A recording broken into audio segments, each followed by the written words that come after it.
In this video, I'm going to be showing you how to value a business just like Warren Buffett.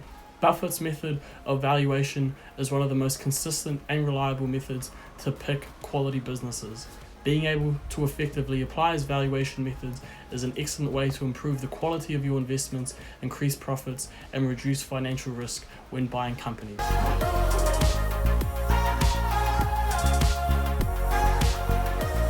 What's going on, everyone? Welcome back to Financial Knowledge. If you want to learn more about finance and investing, make sure to hit that subscribe button and help support the channel. As always, everything I mentioned in this video you can find linked down below in the description box. Warren Buffett is one of the most accomplished and renowned investors in the world.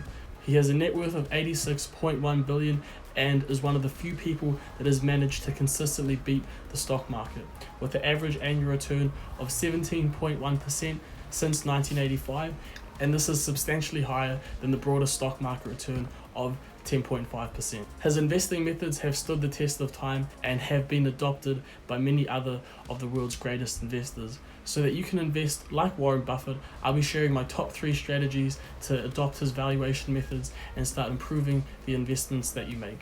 The first Warren Buffett principle that I'd like to cover is understanding what you own. Understanding a business helps you know if the company is actually worthwhile investing into. This will give you confidence in the company and help you hold the business long term through market volatility. Understanding a company leads to knowing factors such as how does the business make money, what are the risk factors that could hurt the business's growth, and what are the management's long-term plan for the particular company.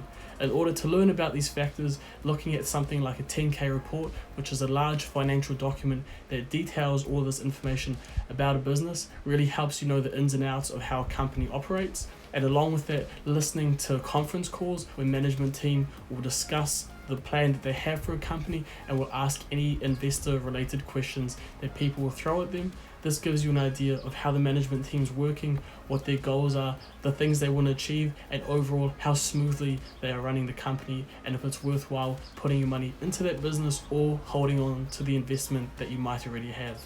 My second tip is not investing with emotion. Letting your emotions cloud your judgment is always problematic, but it's even more of an issue when your money is involved. Thinking with emotion limits the amount of logical planning that you have when you're making a decision, and this is key in the investment world.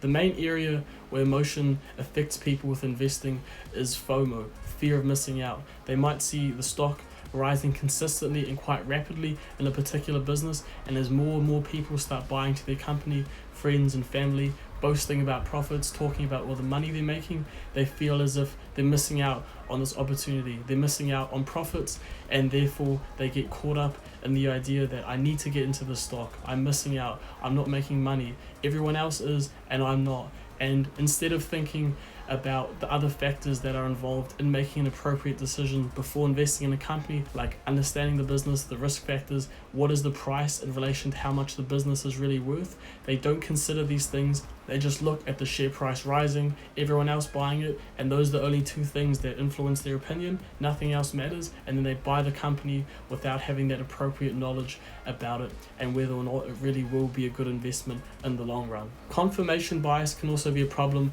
when you're investing emotionally, as if you put your money into a hot stock and you make a profit, you think this was a good idea.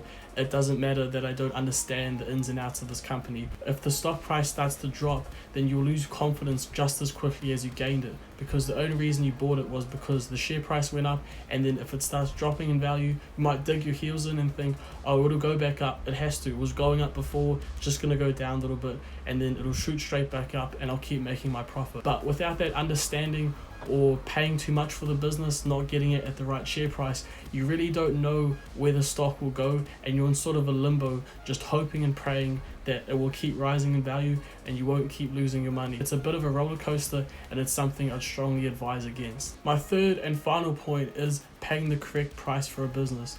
Warren Buffett largely uses a measure called margin of safety. Now, this is related to the intrinsic or the fair value of a business, what a company is truly worth, because there can be large fluctuations between the share price of a business that you see on the stock market and the true value of a particular company. Buffett has a formula for calculating the true value of a company, what it's really worth. In relation to this figure, this intrinsic value or fair value number, you want to have a margin of safety.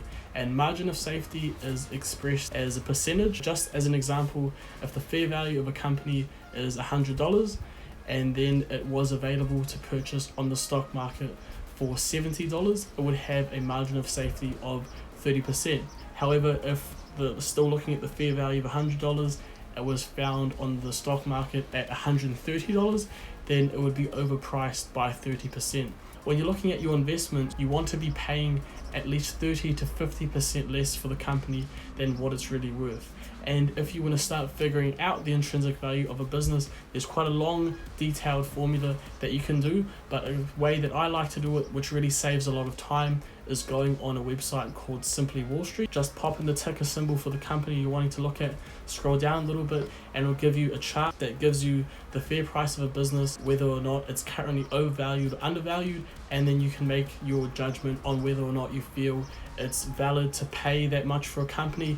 It might be slightly above the 30% threshold, but if you feel the business can grow well enough into the future, you might feel that this is still a worthwhile investment to make. Margin of safety principle is largely related to safety to the investor. Making predictions on how well a company will do is all well and good, but if you have that safety net of 30 to 50% to account for any errors you may have made in your calculation, it's a great way to ensure security. Well, that wraps it up for the video.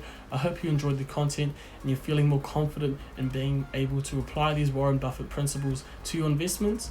As always, if you want to help support the channel, make sure to hit that subscribe button and click the links on screen. Thanks for watching, and I'll see you guys in the next video.